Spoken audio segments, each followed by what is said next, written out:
In the heart of Renaissance Italy, during a time of unimaginable wealth, dangerous politics, and ruthless ambition, one family rose to prominence unlike any other.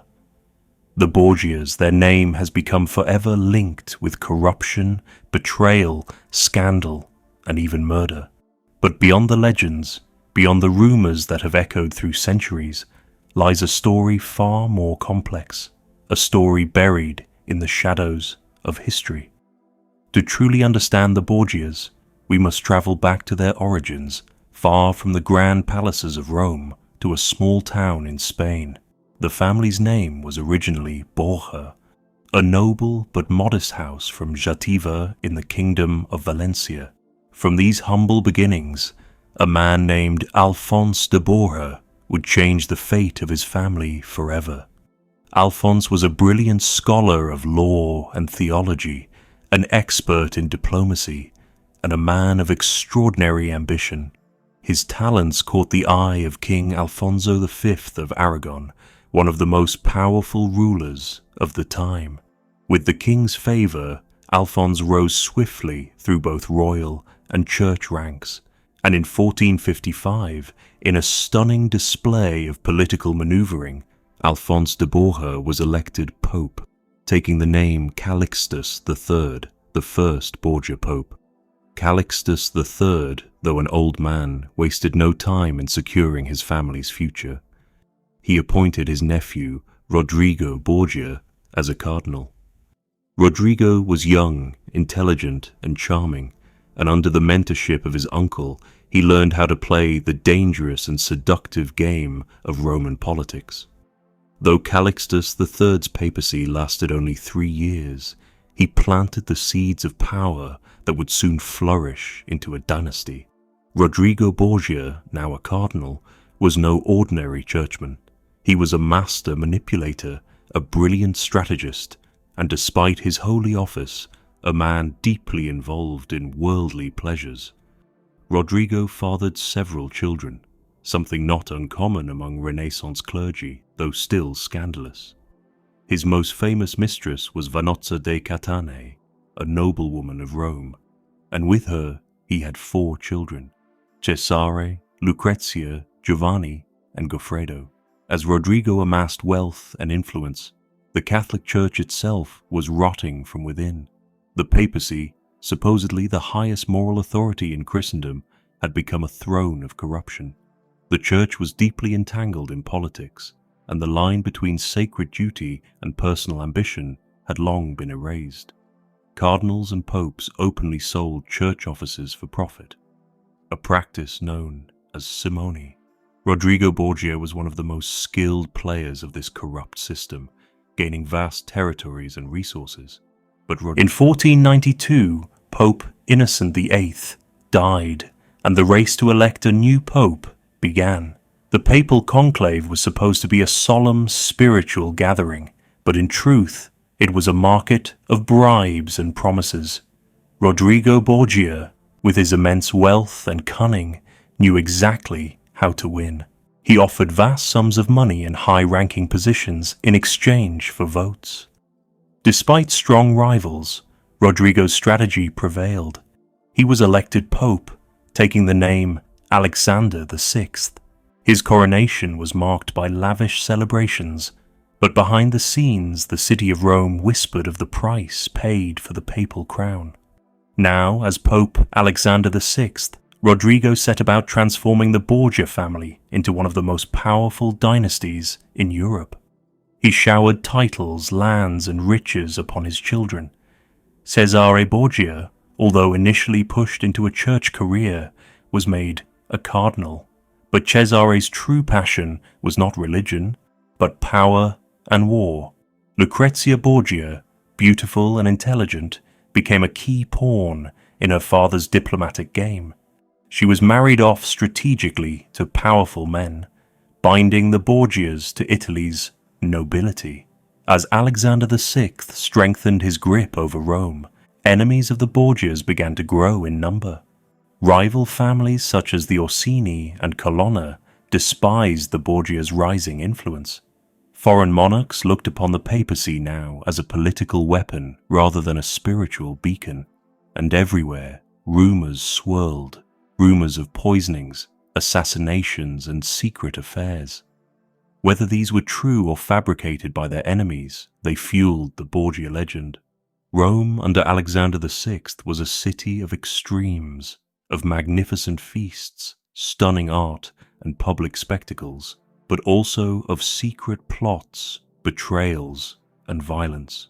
It was said that the Pope's palace was a den of vice, where politics and pleasure walked hand in hand.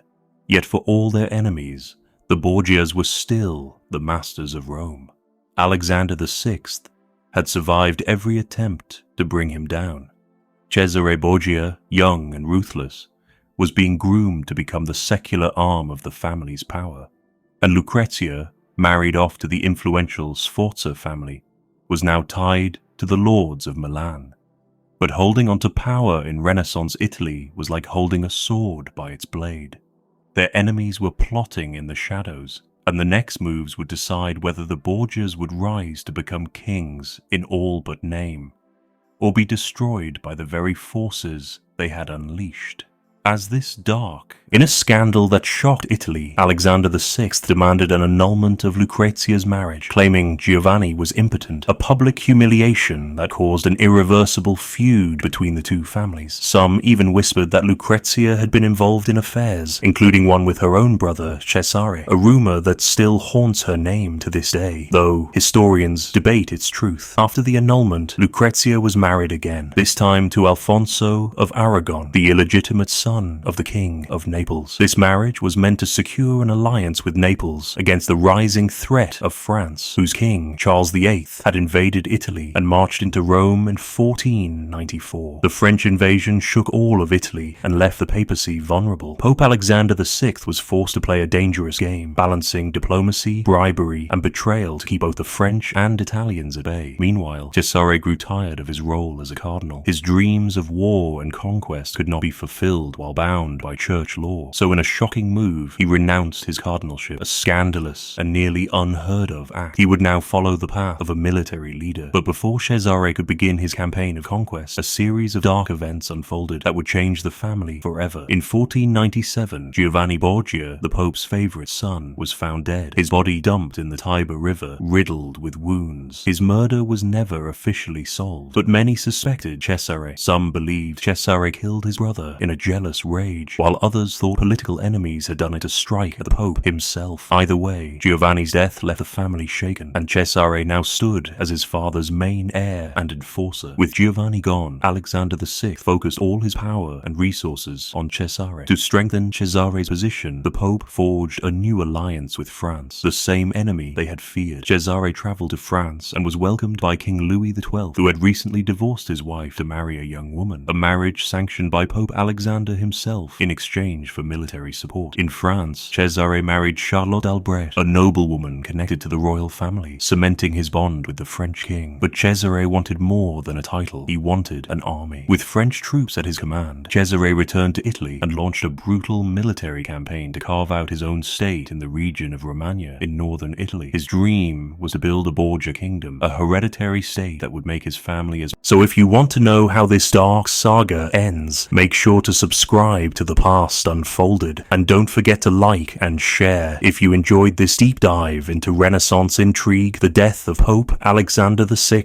in 1503 marked the beginning of the end for the infamous Borgia dynasty. With their greatest protector gone, the enemies of the Borgias, who had long been waiting in the shadows, began to strike. The mighty empire that Rodrigo Borgia had built through manipulation, bribery, and ruthless politics was now vulnerable, and no one felt this more than Cesare Borgia. Cesare, once the feared Duke of Romagna and a master of war and intrigue, had barely survived the same mysterious illness that took his father's life. Some said they were both poisoned. Others believed they fell victim to a deadly fever that swept through Rome that summer. Whatever the cause, Cesare's strength was broken, and without his father on the papal throne, his enemies saw an opportunity. Almost immediately, the College of Cardinals moved to elect a new pope. The Borgias fought to keep control over the church, but with Alexander gone, gone, Cesare lacked the power to influence the conclave. His candidate was defeated, and Giuliano della Rovere, a bitter enemy of the Borgias, was elected as Pope Julius II. This was a disaster for Cesare, as Julius II had long despised the Borgia family and was now in a position to destroy them. Cesare's enemies, including the Orsini, Colonna, and other rival noble families, quickly turned against him. The cities Cesare had conquered began to revolt, casting off Borgia rule and realigning with the papacy or other Italian powers. Cesare's carefully built state was collapsing piece by piece. Desperate to hold on to power, Cesare made a fateful decision. He attempted to negotiate with Julius II, offering to hand over key cities in exchange for retaining some influence. But the Pope, hungry to crush the Borgias once and for all, refused. Instead, Cesare was arrested and imprisoned in the Vatican itself, betrayed and abandoned by those who had once feared him. But Cesare Borgia, yet her life was not without tragedy. Lucrezia endured the loss of several children, and the pain of her family's fall from grace never fully left her. In 1519, at the age of 39, Lucrezia Borgia died, likely from complications related to childbirth, the same fate that claimed so many women of her time. With her death, the last great figure of the Borgia saga was gone. So what remains of the Borgias today? Were they truly the monsters history has painted them to be? Or were they simply playing the brutal game of Renaissance politics, a game in which every major family, from the Medici to the Sforza, was equally ruthless? Certainly, Pope Alexander VI was one of the most corrupt popes in history, but he was also a brilliant politician who kept the church united during a dangerous time. Cesare Borgia, for all his cruelty, was a visionary leader who understood that Italy needed strong rulers to survive in a world dominated by France and Spain. And Lucrezia, far from the wicked temptress of legend, was a woman trapped by her family's ambitions, who managed to create a meaningful life despite the shadows that haunted her name. Today, the Borgias live on in the popular imagination, symbol